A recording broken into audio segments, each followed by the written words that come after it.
श्री सतपाल महाराज। धन्यवाद सभापति महोदय, आपने मुझे बोलने का मौका दिया। मैं गढ़वाली और कुमाऊनी भाषा को 8वीं अनुसूची में सम्मिलित करने के लिए, संविधान में संशोधन करने के लिए ये विधेयक लाया हूँ। उत्तराखंड की प्राचीन भाषा वैदिकी थी। ऋषि मुनियों ने इसी वैदिकी में संहिताएं लिखी। लगभग 500 ईसा पूर्व में पाणिनि ने इसका संस्कार किया और इसे व्याकरण के नियमों में बांधा। इसे वैदिक संस्कृति कहा गया।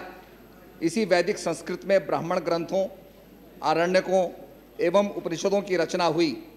महर्षि पाणिनि ने इसी को भाष्य या भाषा कहा। आगे चलकर वैदिक संस्कृत ने ही प्राकृत भाषा का रूप ले लिया। इसका प्रयोग कालिदास ने अपने नाटकों में किया।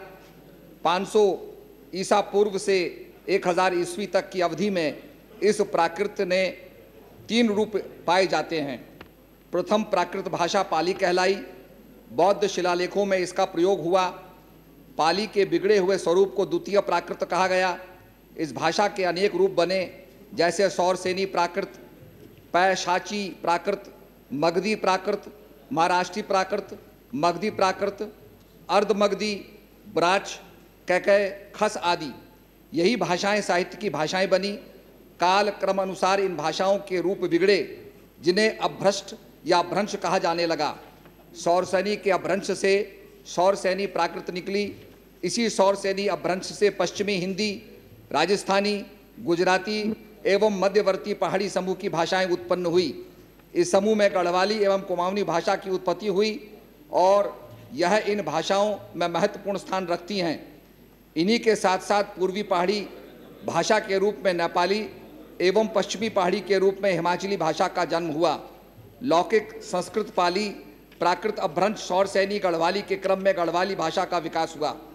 महाराजा अजयपाल ने छोटे मोटे रजवाड़ों को जीत करके, 52 गढ़ों को जीत करके गढ़वाल राज्य को स्थापित किया और उस राज्य के अंदर गढ़वाली भाषा बोली जाने लगी। ये देव भाषा है। वो हिमालय पर्वत जिसको कहा जाता है कि यह भारत का उच्च भाल, जो भारत का मस्तक है, जहाँ पर केदारनाथ, बद्रीनाथ, 4 धाम जहाँ पर विराजमान हैं, जहाँ पर पंचबद्री, पंच केदार, पंच प्रयाग विराजमान हैं, 33 करोड़ देवी देवता जहाँ तक रहते हैं, उस उत्तराखंड में उनकी जो भाषा गढ़वाली और कुमाऊनी भाषा है, उसके अंदर अनेक ढोल सागर के जरिए अनेक जागर लगाए जाते हैं। ढोल सागर के बारे में प्रीतम भरतवाण के अनुसार, पुराणों के अनुसार, स्वर और नाद का ज्ञान भगवान शिव ने रुद्र रूप में देव ऋषि नारद को इसी देवभूमि में दिया। ढोल सागर में गुनीजन, दास, औजी बार बार उनका संबोधन होता है।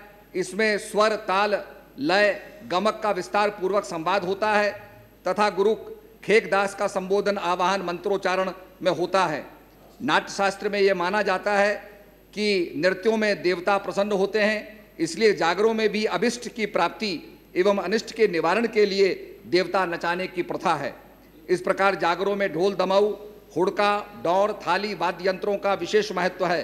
ढोल, दमाऊ, हुड़का आदि वाद्यों के साथ जब जागर गायन होता है, तब देवता आकाश से आशीष देते हैं और गांधर्व पुष्प बरसाते हैं। ऐसा ढोल सागर में लिखा है।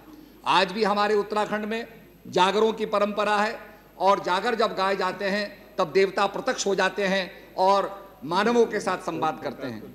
तो ऐसी गढ़वाली और कुमाऊनी भाषा को देव भाषा हम कहेंगे और ये मांग करेंगे कि इसको 8वीं अनुसूची में स्थान दिया जाए। आपका भाषण जारी रहेगा। धन्यवाद।